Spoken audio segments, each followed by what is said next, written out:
There we go. All right. For 35 years, I was a historic preservation architect in New York City. Here I am on the side of the Woolworth building, which I was the kind of the caretaker for about 30 years. I developed a way to document very quickly the conditions on the building using a tablet around 2003. Here I am on another building right next to Ground Zero, 90 West Street, where we had to restore it after the events of 9/11. And here I am with a ball, sounding ball that I invented to quickly evaluate terracotta. Mark, So I'm I not re sure if you realize it, but you're sharing the presenter view. I'm sorry. You're sharing the presenter view of PowerPoint, not the full Oh, screen. okay. So you see two? We see the next slides coming up, the Oh, presenter okay. view. So let me try Uh, to.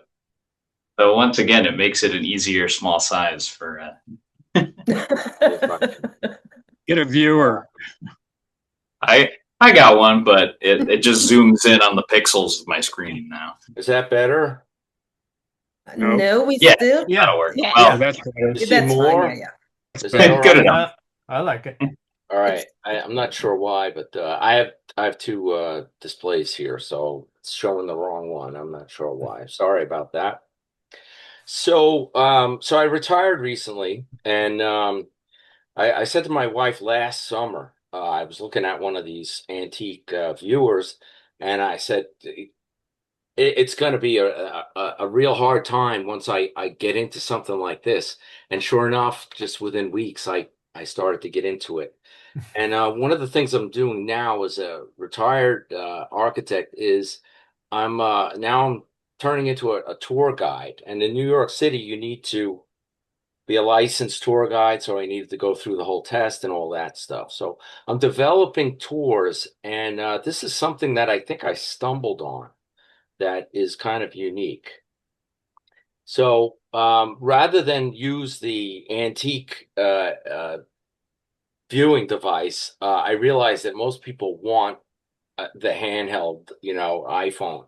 So thankfully, they make the viewers for that, and I went out and obtained them with my logo and whatnot on them. And what I do is I lead people through tours of New York City where I give them the option of viewing what I'm talking about in 3D, and they get to keep the glasses at the end of it, so they can go home and view them, view whatever they have available themselves.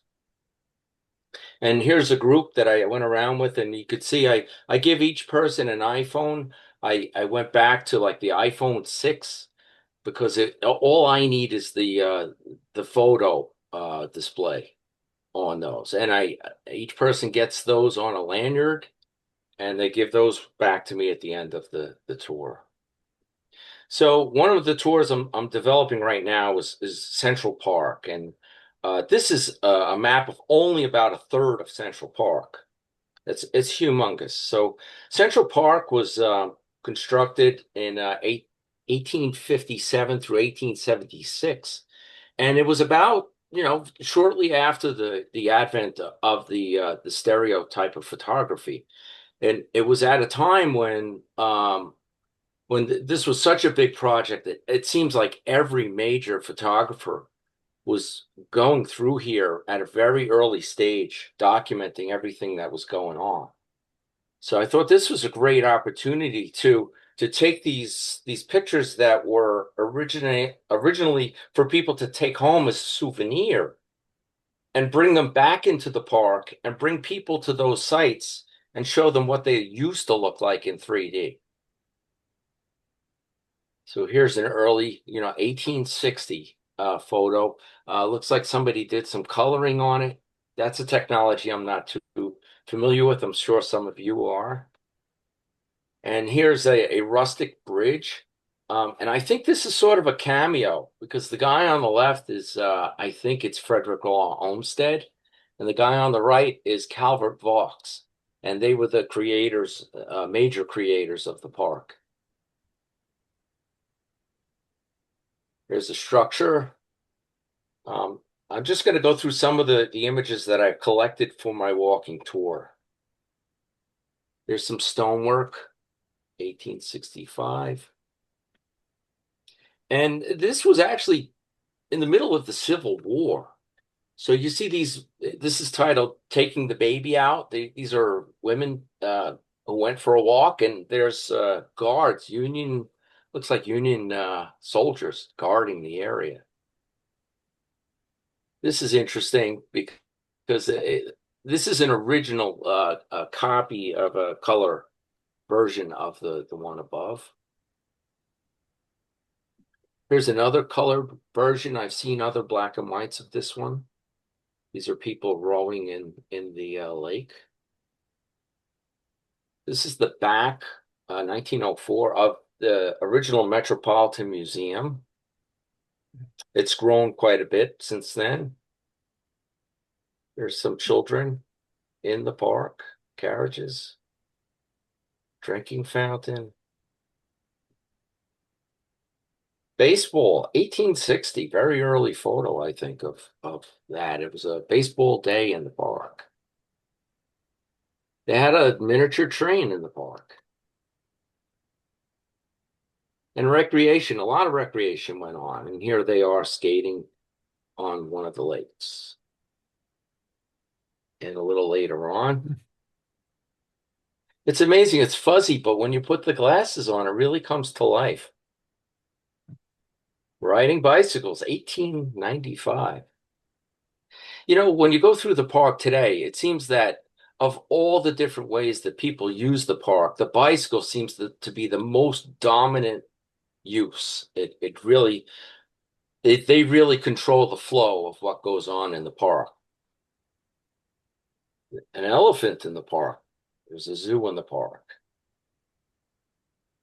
And you know, this is a curiosity, but you know, you see this scene today. Everyone is so enamored by the squirrels. I don't know if other parks had this, but this was typical. Goats pulling kids. Nowadays we have horse carriages. Here's another one. And one of the really ingenious parts of the design for the park was that they allowed car traffic to traverse the park, and in a way where you hardly notice it when you're in the park. So they have these passovers that when you're walking through the park, you don't even notice the cars. Now, you know, tourism was huge. 1910, they had electric vehicles back then to take the tourists around town. And, you know, it was typical to have a whole set of photographs or stereos that people would take home with them. So these are just a few of those.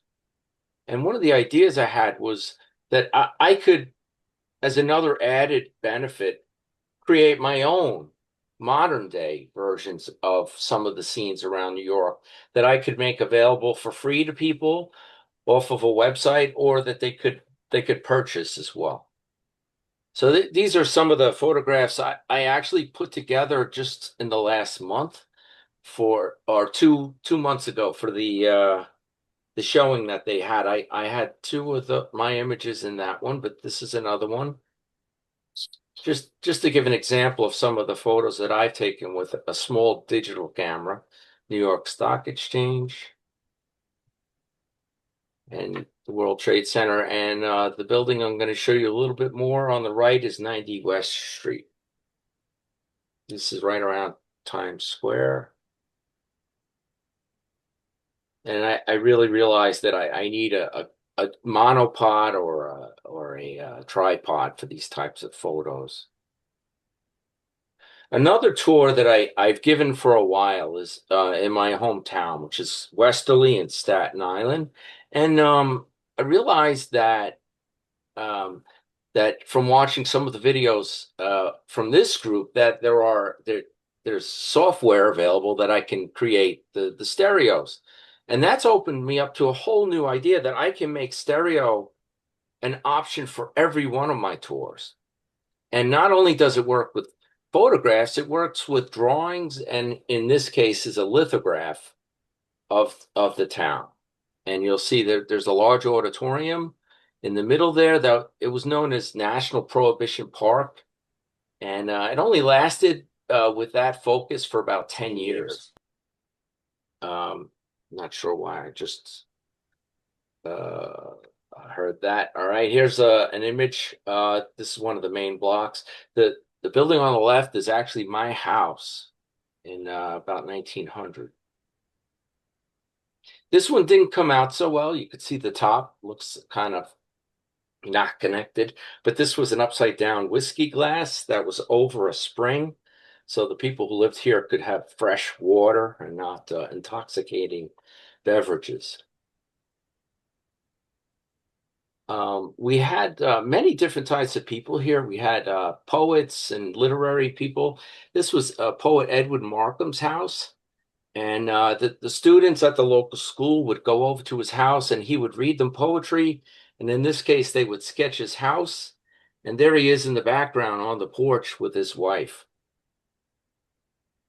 Now, Edward Markham actually entered a contest for a poem to be read at the Lincoln Memorial of the dedication. And he won it anonymously. And he read it there and read it on public radio. Was one of the first national recordings heard live in 1922. Here's an original 1929 Woolworth Building. Woolworth Building was the tallest building in the world in 1913. Another tour that I am working on, it's going to come out very soon, is a gargoyle tour downtown. There's a gargoyle on the Woolworth Building, 28th floor. I actually helped put this one back on the building. They had taken several of these off, and the project we had at the time said, let's put them back on, and we put them back on. Here's another guy who's on the tour. They're not all gargoyles; they're grotesques. In the United States, especially in cities, gargoyles, Cool, I like that one. were supposed to originally in antiquity spewed water from roofs, and it's not a great idea to do that right over sidewalks when it gets, especially when it gets cold out. So to go back to the Woolworth Building, one of the cool things that they did in the lobby of the Woolworth Building is they made caricatures of some of the people that were involved with the construction of the building. Here's the architect, Cass Gilbert. They had the owner, the builder, and it's widely known that these characters are in there. And when we were restoring 90 West Street, which is by the same architect, somebody said, well, why don't we make some of the replacement pieces look like us? And What? I didn't like the idea at all. It was a historic landmark, and but I went along with it. And this is how I end my tour. And I kind of surprise people that I'm actually a gargoyle on the building and that I've just given them a tour. So they've been given a tour of gargoyles by a gargoyle. And but I feel kind of pretentious about doing that and just telling people, okay, now you've had the tour, now you see me and you can't be a gargoyle. So in the last couple weeks, I finally figured out with an app how to turn anyone into a gargoyle. So I have several of the gargoyles on the trip that we take, the walk that we take, available to people to pick, and they go home with a little memento. The other thing I do with the 3D tour is I bring one of these, the small digitals with me. And I take pictures of the people as we go on the tour, and I make those available to them as well. So when they get home, they'll have the glasses and they can show all their friends 3D images from their walk here. That's it.